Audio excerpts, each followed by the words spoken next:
Female Underground Railroad conductors assuredly existed. One of the most prominent ones, of course, is Harriet Tubman. She's gone down in history as the epitome of the Underground Railroad. So when we think of the Underground Railroad, we often think of her. But there were many, many, many other people, as you can imagine, that were conductors on the Underground Railroad. There's a picture of her, perhaps not the greatest picture, but you look at her in some ways, she seems unassuming, but a very bold and courageous woman that went on many, many journeys to free her people from the institution of slavery. Now, when we think of these female Underground Railroad conductors, when I looked at some of them and I studied the characteristics that they highlighted in print or a speech or something like that, these are some of the things that stood out to me about their personalities. A lot of them, like abolitionists in general, were very, very religious people. And they, used the Bible to justify that God did not want any of his creations, people, human beings, being enslaved. A lot of them had very high moral values, and they were also concerned about the least of thee. And a lot of them were involved in anti-slavery societies and active abolitionists. Someone could be anti-slavery, but that didn't necessarily mean that they were involved in the abolitionist movement in some form or fashion. Now, one of the very first persons I want to highlight is this person by the name of Jerusha Skinner. And she was the wife of a man by the name of Platt Henry Skinner. Both of them were educators. They taught deaf, blind, and mute children.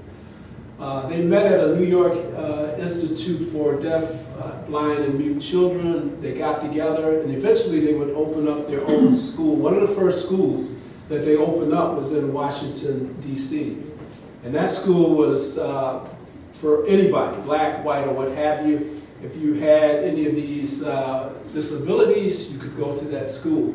But Platt Henry Skinner was the type of individual that made enemies. He spoke his mind, he didn't sugarcoat things, and eventually he and his wife, they were run out of Washington, D.C., and ultimately they're going to make their way to Niagara Falls, New York.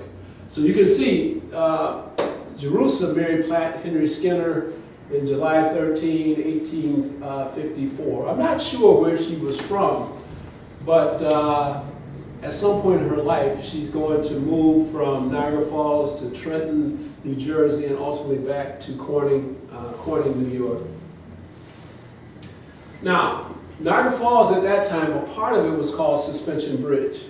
And I suspect one of the reasons why it was called Suspension Bridge is because there was this famous bridge, historical bridge, that goes from Niagara Falls or Suspension Bridge all the way into Canada.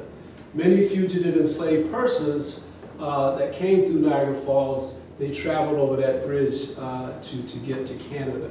How many of you have heard of William Still, by chance? Well, in his book, if you read his book, it's about 720 pages, he really highlights and lists some people that say they traveled over Suspension Bridge to get into Canada, St. Catharines. When the Skinners moved to Niagara Falls, New York, from Washington, D.C., they established a school. But that school they established was different from the one in Washington, D.C. The one in Washington, D.C., was multiracial, but the one in Niagara Falls, they called it, it was for colored children, what they call it. And the name of that school was the School for Colored, Deaf, and Dumb and Blind Children. So in those days, they used this term, dumb. Of course, they wouldn't use that term today. So they operated this school, and they had not a lot of students, but they had perhaps at points in time up to maybe 12, 13, 14 students. They would go throughout Western New York, Central New York, and also in Canada and recruit these students. Some of these students in Canada came from communities where fugitive slaves lived. And of course, their parents, who had escaped slavery, were very fearful that their children might be apprehended and taken into the hellish life of slavery. Now there's a picture of, that's the husband, plaque image of him, and these are some of the children that they were teaching, sign language. They taught them Braille and what have you. And you may ask, where did I get this from? Platt Henry Skinner had a newspaper published, and that paper was called The Mute and the Blind.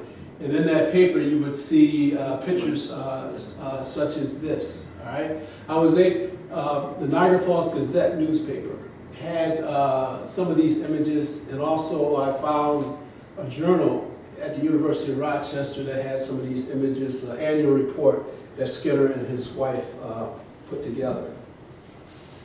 Now there's a drawing of Suspension Bridge.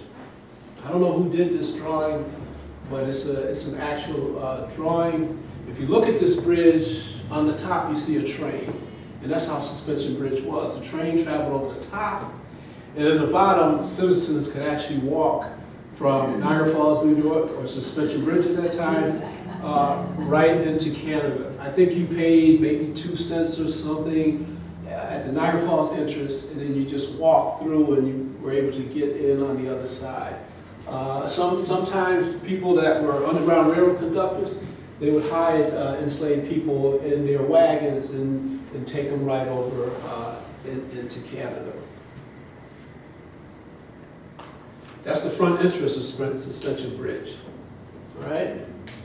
You see 2 gentlemen there, they're probably relaxing. One of them probably worked at the bridge, probably took the tolls. You see a gentleman right here, looks like he's coming in perhaps from Canada. So that's what the entrance of it looked like. Now these are 2 famous abolitionists that traveled over Suspension Bridge.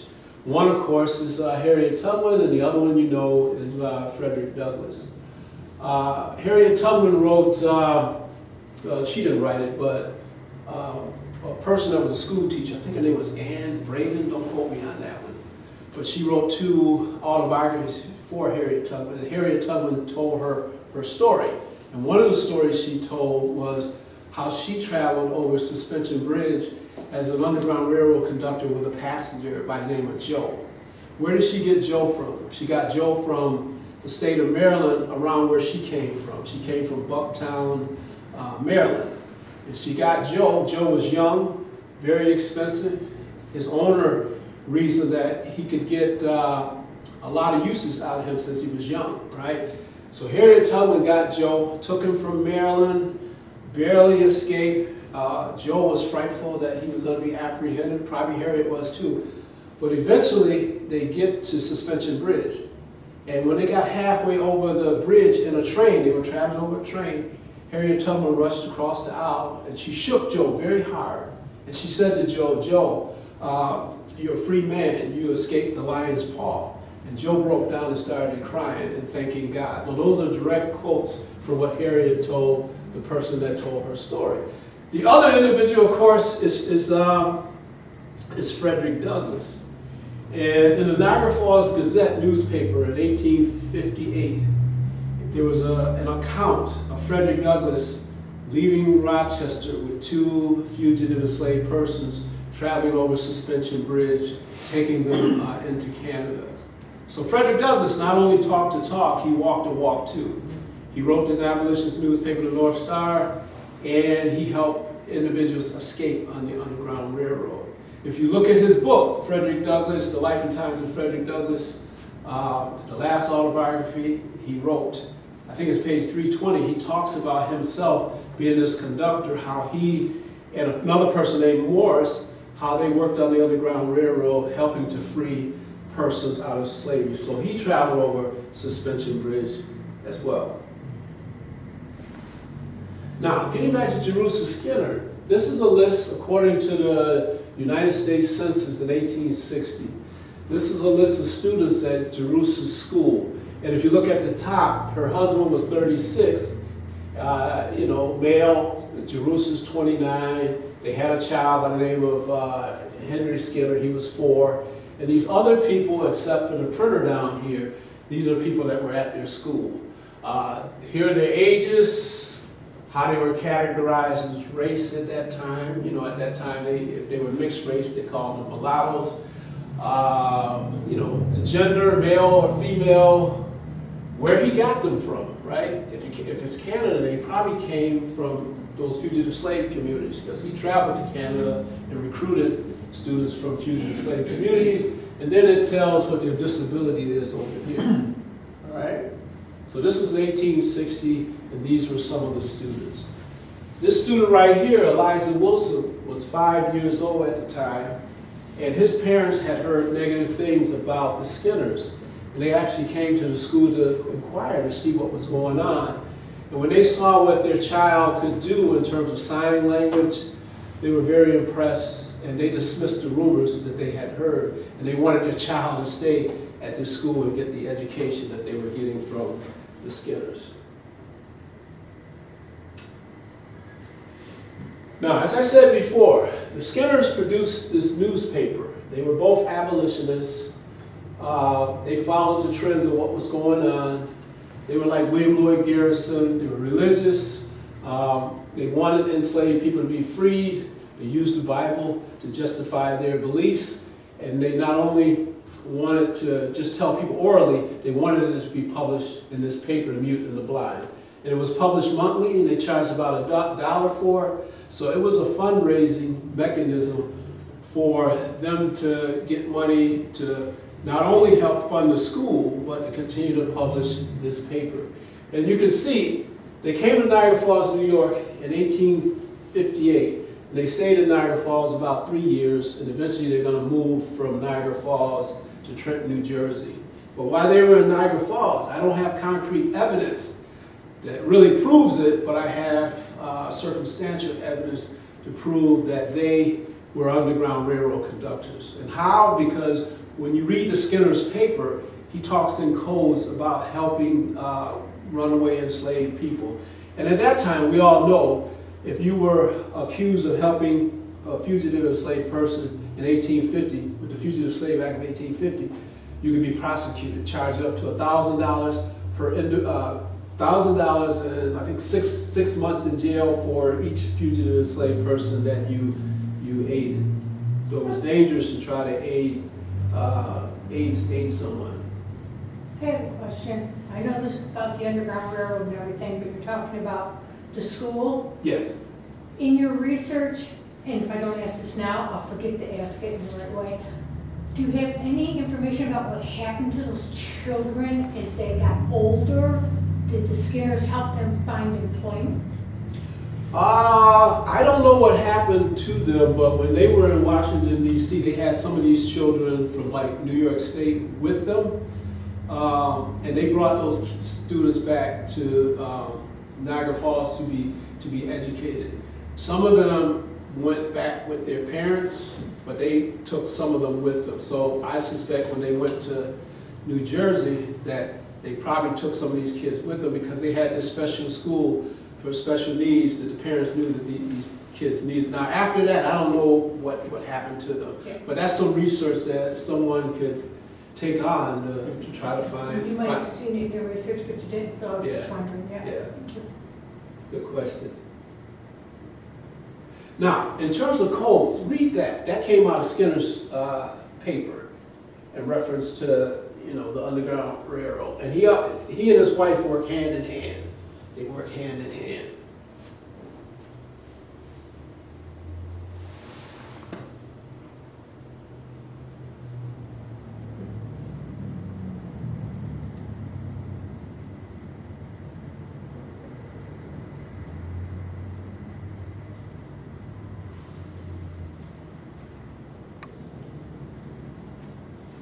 Now, I found several quotes like this in the few papers that I looked at. Now, I didn't find all of these papers. I just found a few. In all of these papers, there was some kind of code message in there.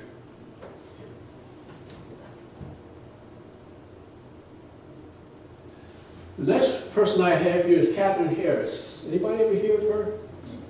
She resided in Jamestown, New York. She was an Underground Railroad conductor in Jamestown, New York. Very progressive. She was in a network of people you know, at this point in time in Jamestown, she didn't have a husband. She had a husband at one point in time. Her lifespan was 1809 to 1907.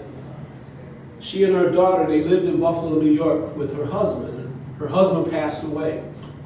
And eventually they would move to Jamestown, New York. She and her daughter in 1831.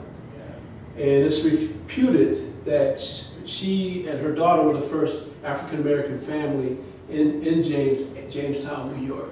Now, as they resided in Jamestown, more African-Americans came to Jamestown. And it's suspected that some of the individuals that came were fugitive enslaved persons, people that had escaped from slavery that resided there. So they resided around each other. And they called that area where she lived, that part of the community, some people called it Africa because of the concentration of African people that were there. Here's a map of the New York State, and we can kind of trace the Underground Railroad. There are a lot of passages that fugitive enslaved persons traveled. If you look along the Erie Canal from Albany all the way to Utica, Syracuse, Rochester, Niagara Falls, St. Catharines. At each one of these places, they had Underground Railroad conductors. Many, well not many, but some, all right? Albany, Stephen Myers and his wife. Utica, I don't know anyone off the top of my head, even though I've read about them being there. Syracuse, Jermaine Lugan. Rochester, of course, Amy Post, Isaac Post, Frederick Douglass. Lockport, Moses Richardson, and St. Catherine, Herm Wilson. And Frederick Douglass mentions all of these people in his last autobiography, The Life and Times of Frederick Douglass. And then, you know, south, you had Underground Railroad connections, and in Jamestown, this is where Catherine Harris is, in Jamestown, New York. She became an Underground Railroad about 1835. Of course, that's before the Civil War. That's before the Fugitive Slave Act of 1850.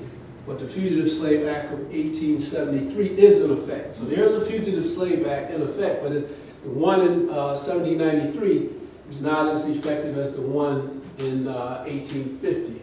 She lived on 12th West 7th Street, located off an old road to Fredonia. And according to records that were left, Catherine Harris said at one particular point in time, she aided 17 fugitive enslaved persons that came to her house. And she was proud of that, you know, and she mentioned this after the slavery period when she was interviewed about the Underground Railroad and her activities. And she said, once there were 17 people at my house and I aided them. We got them eatables, something to eat, and passed them on to another station. And this is supposed to be a direct quote from her.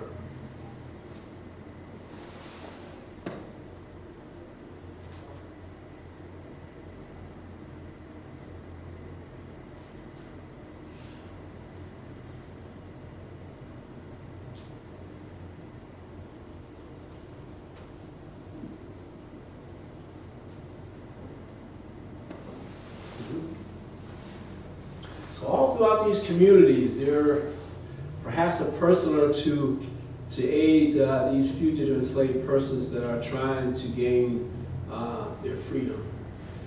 Here's an old picture of a fugitive enslaved person. I have one of a female. I should have put her up, but I was moving against time. But here we have an image of a fleeing fugitive. You see him with a stick, satchel on the back, his few possessions. He's not concerned about that. He just wants to, he or she, they just want to gain their freedom. When we look at the number of males compared to females that actually took the risk of trying to escape, more male, at least the records show more males attempting to escape than females. Anybody know why more males would attempt to? Children. Pardon me? The children. Yeah, a lot of the women did not want to leave their children. a lot of the males, such as Frederick Douglass, they made up their minds that, at least the records that were left, made up their minds they didn't want to be enslaved for the rest of their lives. Before they had a family, they wanted to try to make a dash. You know, there's a famous story of William Still's mother. Her name is Charity Still. She had 4 children. Her husband had been freed. And she was in Maryland. He had been freed. He moved to New Jersey. She wanted to be with him. So she attempted to escape. She had 4 children, 2 males and 2 females. She escaped, but she was apprehended. They were all brought back to the farm or the plantation. Her owner put her in chains for over a month. Somehow she convinced the owner that she wasn't going to try to run away. A period of time went on. Eventually she made another dash to freedom. And in her mind, she made up a choice. I have 4 children. I can't take them all to gain my freedom. So what she did was, she took the 2 girls and she left the boys. And she said, I'm leaving the boys in the hand of God. And she fled. She gained her freedom. The owner was very upset. He sold these boys further south, but she gained her freedom. William Stills was not born yet. He would be born later in life. But eventually he was able to reunite with one of these boys that was sold further south. But my point is, his mother had to make a choice. You know, I can't take all 4. Let me take the girls. Why would she choose to take the girls and leave the boys? Why do you think? Was some of them older? No, they were like 5, you know, very young. Well, the boys might have been considered worth more because of the work they could do at the farm or plantation. Okay. So you take the least valuable. Okay, anything else? Sexual exploitation. Sexual exploitation, right. Okay.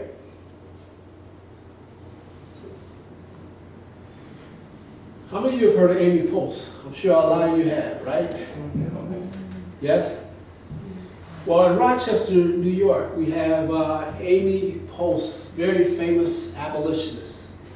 She was also a Quaker, too.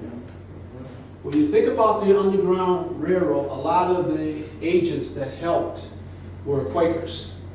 They were the first religious group to come out with an anti-slavery statement in 1688, the Germantown Resolution, which said to all of their members, if you have enslaved persons, you should manumit them, because slavery is not something we practice. We do not believe in it. It's not part of our belief.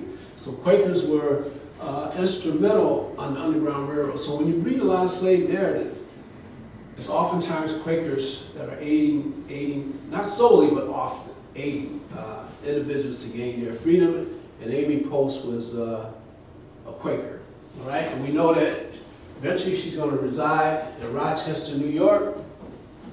And as an Underground Railroad conductor, she can send the enslaved persons along the Erie Canal to Niagara Falls into Canada, or they can go over Lake Ontario, get in the boat, go over Lake Ontario, and get to Canada that way.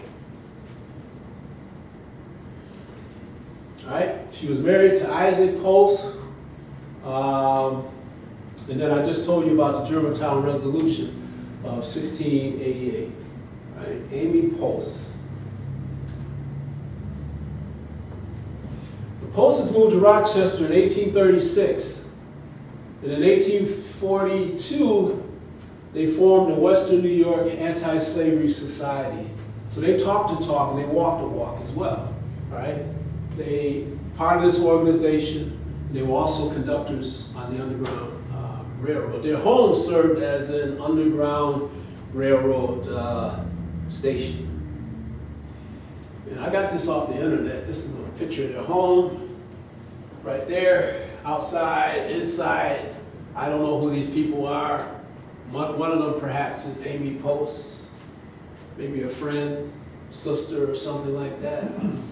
This is in Rochester today. The house is a historical site. I understand it has a plaque up. You can go and actually see the house and imagine what had happened in that house. They were very good friends of Frederick Douglass. When Frederick Douglass moved to Rochester, Reverend Thomas James encouraged Frederick Douglass to move from Massachusetts to Rochester. And when he came to Rochester, he met the Posses, and they had a very good friendship. They were all involved in the Underground Railroad. And here's a letter that Douglass, or a note that he gave to Amy Post in terms of her station being a place where a fugitive enslaved person would reside. You see, he said, "My dear Miss Post, please shelter this sister from the house of bondage till 5 o'clock this afternoon. We will then be sent on to the land of freedom. Yours truly, Frederick D." All right? One of the things about these letters that I noticed, the letters from abolitionists, Underground Railroad conductors, if they're located closer to slave territory, the letters are written more in codes. But the further north you get, like Rochester, it's a little bit clearer. But if I'm in Cincinnati, Ohio, and Kentucky's right next door, and the abolitionist writes a letter, it's not clear. Because remember the Fugitive Slave Act, you know, these people are being watched. If you get caught, you can get incarcerated. And $1,000 in the 1850s is a lot of money. Okay? It's an image, person fleeing with her child on her back. Kind of gives you the image of more difficult for young women in particular to flee. Most people that are fleeing, they're young. Most people that are fleeing are young, because they're at the age where they feel, I don't want to do this for the rest of my life. Let me try to flee before I get, reconciled, and this is what I'm going to have to be for the rest of my life. So how active were the slave catchers in New York State or in Western New York? See, there's no record that says how active they are, Okay. but they were up. Okay. There's records of them coming up, searching for people. But I've never seen a record where people, that would be probably hard to track. Okay. But sometimes owners came up on their own, or if they had a plantation, they might send up the overseer, or they might hire someone to come up. But it's hard to track, but they were up here, And not only that, you have to consider places like Cincinnati, poor people. If fugitive slaves were coming in their territory and they caught them, oftentimes they caught them and they gave them back to the owners and they would get a big reward. So that was a way of enhancing your income. Yeah. So and since places like that, people were out looking. And you got to remember, this is the wooded areas. People have hound dogs, they can hunt people down, and they did. They returned them and got the reward, which could be a lot of money. Yeah. I have a question on the time frame, like from getting from one city to another. You have Syracuse to Rochester. Is that a 3-day walk? To get from Syracuse to Rochester? I don't know how long it took, but sometimes people took the trains because abolitionists might give them money for a ticket to take the train. So it was various ways. They could walk, they could take the train, they could take some kind of boat on the Erie Canal or something. How long it took, I don't know. That's an interesting question. But they would guide them to stations. There might be a station 10 miles down the road or whatever. It has this particular sign, look out for it, All right, this is a note from Amy Post. And look what she says about her activity.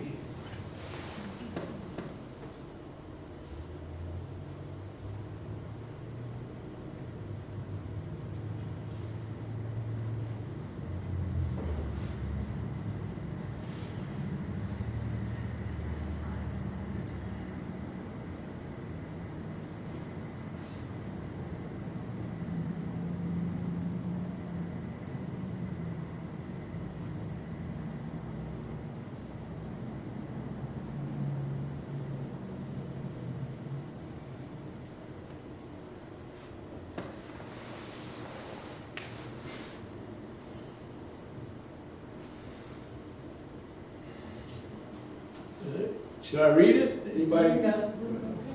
Okay.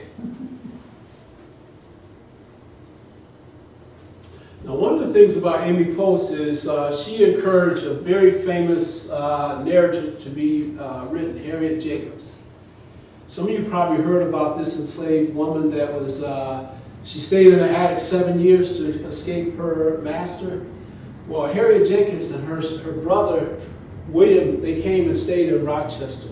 And when they did, Amy Post was one of the persons that encouraged her to write her narrative of her experience. All right, and it's called The Incidents in the Life of a Slave Girl. When I teach an introductory course in African American history, and I'm talking about slavery, I use two narratives. One to highlight the male experience with Frederick Douglass, the narrative of the life of Frederick Douglass, and the other one I use this to highlight an experience of a woman. So I try to balance it out in using her narrative as well. Right? And that's let's see, I think I got a picture of her. That's a picture of Harriet Jacobs. You know, an older picture. But she'd stayed in Rochester. Here's another female in Western New York, Mary Willis Webster, born May 8th, 1838. She came from a large family, and she was fortunate to be able to get a college education. She attended Alfred University, which at that time was a co-educational university that educated males as well as females. While she was at college, she really got more exposed to abolitionist issues. And this is going to compel her to become an Underground Railroad conductor.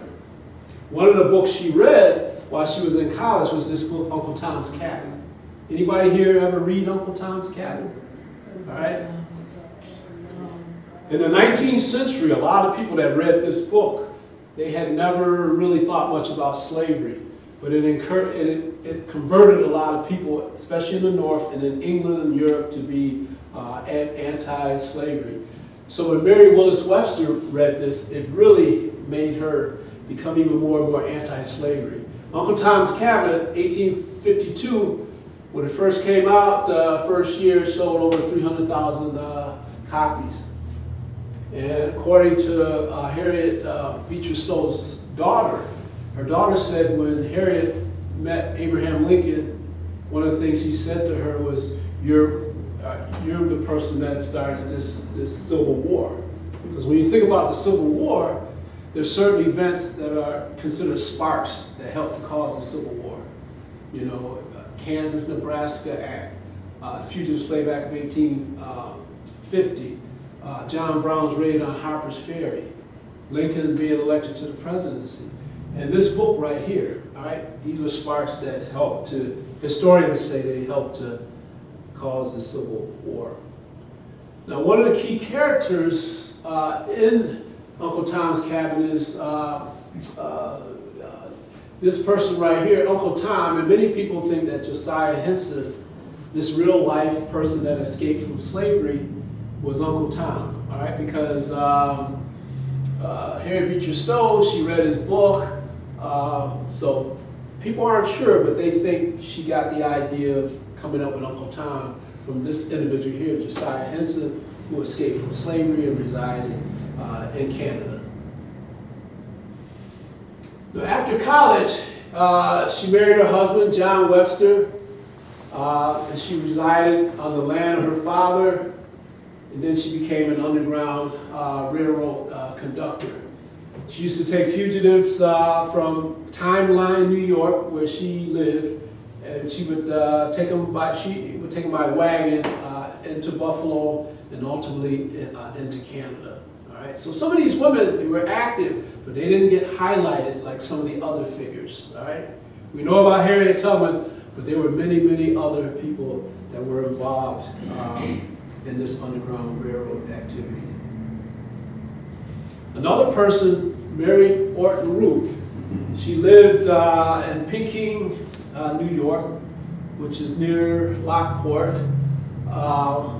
She was involved in the Underground Railroad. She worked hand in hand with her husband, Thomas Root, who was he was a judge in Niagara County. So they were Niagara County Underground Railroad conductors. This is a representation of the Underground Railroad. You see these fugitive enslaved persons trying to flee. There's probably a conductor leading them somewhere, hopefully to freedom. Now, this person right here, Helen Ruth Schieffer, right? Through oral history. How many of you believe in oral histories? Right. Well, from her, she was a great-great-granddaughter. She talked about the stories that were told in her family. About one of her aunts talked about Martha Orton and her husband, how they were conductors on the Underground Railroad, and they orally passed this information on. She talked about how, at their station, how these individuals were fed, and how the mother, Martha Orton Root, how they made sure that the grandchildren and the children were very respectful to these individuals that were at their house, as they were leading them from where they were to another station, and hopefully to Canada, where they would meet perhaps someone like Herm Wilson, Reverend Herm Wilson. Now, when fugitive enslaved people commonly were at these Underground Railroad stations, these are some of the things that they would receive, right? Look at that, support and encouragement. Just keep going, you're gonna make it. They often got spiritual guidance, because a lot of these conductors were spiritual people, religious people, churchgoers. They got a place of refuge, right? How many of you have heard of Williams Wells Brown? Okay, Williams Wells Brown escaped from slavery during the winter. He was very cold. He watched people go by as he was hidden away. An old man came, and he approached the old man, probably because he felt he could overtake the old man if he tried to do something to return him to slavery. But this old man was a Quaker. He took him to his house, fed him, purchased some boots for him, encouraged him, and the old man's place served as a place of refuge. All right. He was guided on to another station. Ultimately, he made his way to Lake Erie, and he eventually is going to come to Buffalo. 4, sleeping quarters for a day or more. Food, 5, eatables, that's the term that's used in these narratives, eatables, clothing, guidance to another locale, guidance to another station. Yes? We have all those listed and all those make sense. We right now have May 7th as our deadline to make sure we have the proper license identification so that you can continue to fly and not need a passport. May 7th is the day, in case you don't know, you've got your enhanced and then you've got that government ID. Did they supply any of these people with false identification papers? I don't know any stories of any false identification papers, but when you read William Still's book, he talks about disguises that people were put in. Like sometimes the Quakers would put like a dress on the mail, or put a bonnet over them, or if they're on a train and people are being observant of who's there, are these any fugitive slaves, might give them a baby or something to make it look like they're tending to the baby and not actually trying to escape. They had notes, like when they escaped, they might have somebody write a note for them. Frederick Douglass, when he escaped, he used a sailor's pass, and he dressed up like a sailor. Things like that. But other than that, those are the types of things that I've come across. Some of you probably come across some other types of things. But also keep in mind, as the Fugitive Slave Act is in effect, a lot of these abolitionists, they don't want to know a lot of details, because if they're questioned or apprehended, oftentimes they would, when these fugitive slaves began to tell them more about where they came from or tried to, they stop. I don't want to know anything, you just go.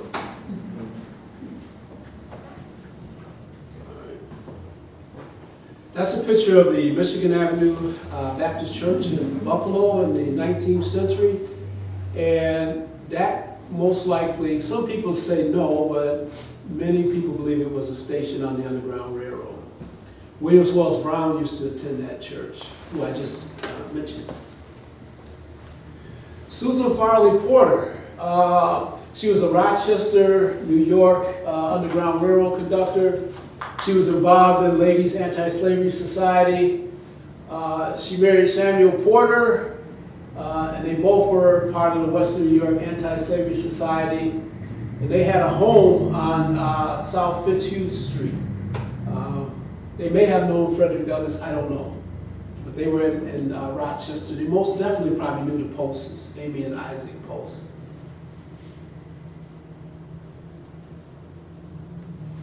And the last person I have up here is Anna Murray Douglass. You know who she was, right? She married Frederick Douglass. Yes. No, well, I won't say nobody, but a lot of people do not talk about her as an Underground Railroad conductor. I suspect she had to be, because her station was an Underground Railroad station, and she partook in the activities of helping to free these enslaved persons, all right? She married Frederick Douglass, 1838. He met her in Maryland, and she was the one that gave him monies to make his trip, all right? When he escaped, from Baltimore, got on a train as a sailor. As the train was taking off, he went and jumped on the train so that they would have enough time to really observe him and stop him from, leaving. He went through Baltimore, Delaware, got to New York City. And once he got to New York City, he wrote Anna and told her that he had escaped and he was in New York City. She came to New York City, and they got married in New York City. And from there, they went on to Massachusetts. So I would argue that she was an Underground Railroad conductor. They lived on Alexander Street in Rochester, and then South Avenue. One of the famous persons historically that came to her house was this man, William Parker. Right? William Parker lived in Pennsylvania, right next to Maryland. And he's famous because when the Fugitive Slave Act went into effect, this man right here, Everett Gorsuch, two of his slaves, they ran away and they ran to William Parker's house. And when Gorsuch with a group of people came to Parker's house, Parker and company rang a bell. And the people in the community gathered at his house to protect these enslaved persons. Gorsuch said, "Give him back his slaves." Parker refused. Gorsuch said, "If I don't get my slaves, I'm going to eat my dinner in hell." So he began to aggress upon them. He was shot and he was killed. Parker fled Pennsylvania through the Underground Railroad. He made his way to Rochester. He came to Anna Murray's house. They tended to him. He left his gun with the Douglas family, and he went on into Canada. All right. One of the famous stories concerning Anna Murray Douglas's house was there's a record which states that Harriet Tubman came there with, people think it was Harriet Tubman. It's not definite. She had 11 passengers that came there at Anna Murray Douglas's house. Now, here's a statement from Frederick Douglass about passengers at his house.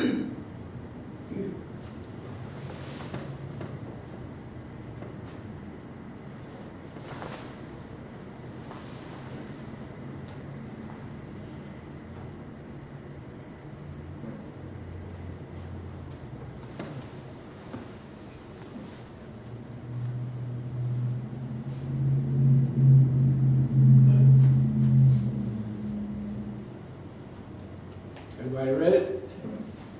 All right. And I end with this image right here. This is from an abridged copy of William Still's Underground Railroad book.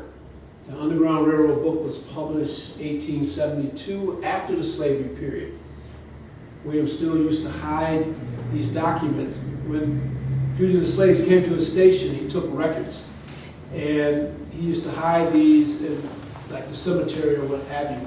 Because if he had been caught with this information, he could be incarcerated for long periods of time. So I stop right here. Any questions? Yeah.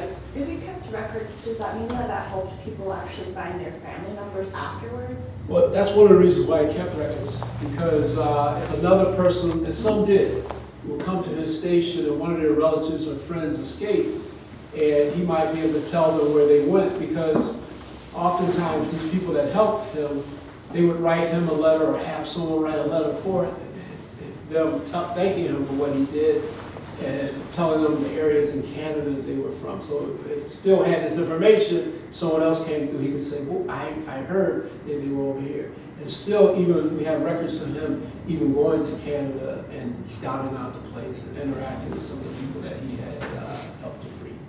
Yeah. Did you find any information that kind of helped explain, like how Harriet Tubman, what was she giving for her reasons for keep going south and then north, that somebody would say, gee, I just saw you go through here like 6 months ago. What do you do that makes you want to go back and forth so many times? Well, according to what I read, and one of the best books, people say the best book is Kate Larson's on Harriet Tubman, best researched book. Well, I think one of the things that motivated her was getting her family out of there. Because once she got her freedom and she felt what it was like, and she envisioned knew what her family was going through, she wanted her family to share that experience of freedom that she did. And that motivated her to go back, continuously go back. And when she went back, she would bring others back. But the records indicate that she said that God guided her, spiritually guided her. She would get a feeling to go, and she would say, I was going to go this way, but something told me not to go that way, and I would go that way. And then going that way, if I had gone that way, I would have been apprehended, and so on. So you get the impression that she was spiritually guided. I'm thinking more along the lines, if you've got, I'm going to call it a police officer because I don't know what else to do, and this person is saying, why are you on this train, or why are you constantly going through this city again? I'm getting suspicious of you. What's your purpose? I don't think people saw her to make that assessment, because if they did, if other enslaved persons, they're going to keep their mouths closed. And if you were with Harriet, she was not going to let you go back. Because if you were going to go back, chances are you're going to be tortured, you're going to tell about every person that helped you, every conductor, you're going to put them in danger. So that's one of the reasons she said she carried a gun, to prevent people from going back. But I don't think people saw her like out there. She's very secretive. She would come during the winter period when the nights were longer, and people tended to be inside and avoid certain situations and be spiritually guided like she believed she was. And she says, I never lost a passenger. I never went off the track. So she really believed that she was guided. So Larson says she made about maybe 13 trips back into the slave territory to bring out family members. But she was just one of many. There's a historian by the name of William Shebert.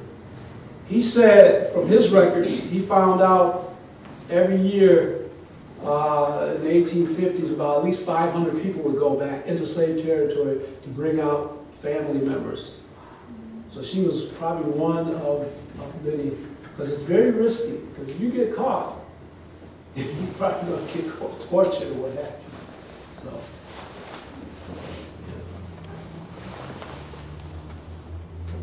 That's it. Thank you.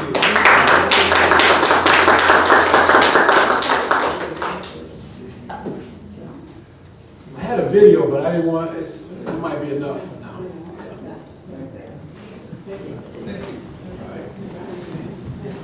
Well, thank you, Michael. Thank you, everybody, for coming. Just a quick PSA, some upcoming things. We have our next night at the museum, so if you want to come check out some things in the evening hours and maybe get a little behind the scenes, that'll be Wednesday from 5 to 8. We have trivia next Thursday at 7 o'clock on Genesee County, so get your local history thinking caps going on. Then we have 2 concerts. The 16th, it's a Friday at 7, we have the DSP Jazz Trio. And then the next Saturday, we have Bart Dentino coming back. So you'll definitely want to check those out. And then we have another guest speaker on May 29th, Vic Vignola, talking about the Battle of Fair Oaks. It's a Thursday also at 7 p.m. So plenty of stuff happening. Hopefully we'll see you at some things. And stop on in and check out the new exhibits. Our World War II propaganda on the home front exhibit just opened up last week, so be sure to check that out.